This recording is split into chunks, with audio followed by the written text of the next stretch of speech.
Sa lahat po ng nag-request sa amin, no, nandito na po si kaibigan Linyo. Kasama po natin si Linyo po ngayon dito sa ating area kung saan po natin pwedeng tawagin. Salamat po kaibigan Linyo. Kumusta kayo? Grabe kaibigan, nakakalungkot po itong mga ibinapaabot sa atin. Sobra po pag-alala po nila kasi pinapangalanan po, no, sa post ba, sa P-box, pinapangalanan po ang matatamaan ng The Big One. Kaya sa lahat po ng mga makapanood sa atin, nakakalungkot din po itong marinig ninyo sa ating kaibigan. Alam po ninyo, sabi ng ating kaibigan ngayon, grabe po ang mangyayari ito. Napakarami palang mamamatay guys, napakaraming posibleng mangyari ang mga kinatatakutan ninyo guys. Yun po ang totoo, lalo na yung dagat po ngayon. Mayroon pong makapagbigay po ng hindi maganda. Kaya kasama po natin si kaibigan po natin Dwinding Linyo guys. May mga tao dito nagtrabaho dito guys, ngunit di pa rin sila makahalata sa amin dahil po ginamitan ng ating kaibigan ngayon ng kapangyarihan. Kaibigan,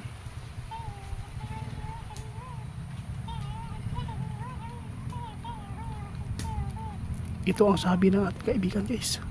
Itit, pati kami, binabantayan po namin yung The Big One. Alam po ba ninyo Itit, mangyari talaga ang The Big One. Mangyari, malapit na daw guys.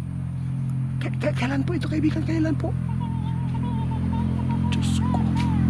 Kung magpapatuloy po ang pagputok ng bulkan, kung magpapatuloy na gumising ang mga bulkan na natutulog ngayon guys, posibleng matrigger ang ating kalupaan at karagatan, yung tinatawag natin fault line.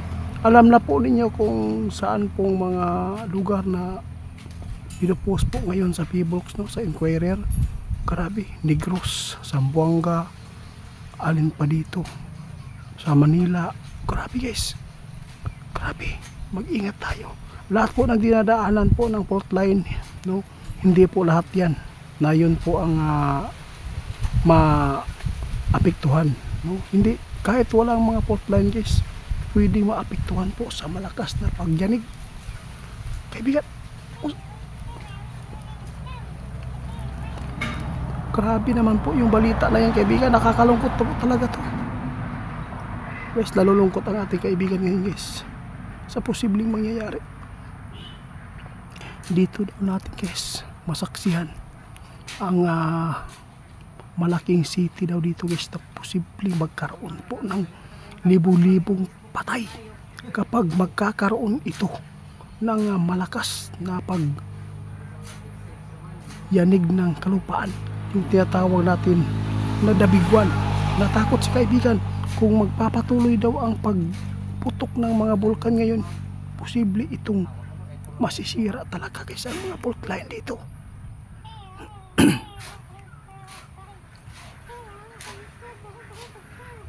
Lagi daw tayong maghanda, manalangin. Huwag po natin sayangin ang oras po natin sa mga kalayuan ngayon guys.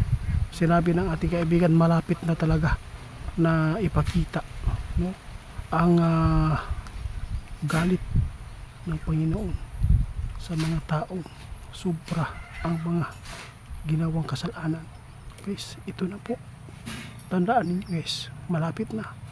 Sinabi ng ating kaibigan, masaksihan po daw natin ang mga paghihirap ng tao ngayon. Kaibigan, bakit po nyo nasabi na, bakit nabanggit po yung paghihirap? Hindi lang nyo alam guys, kontrolado na tayo sa Diablo. Bakit po nasabi po inyo yan?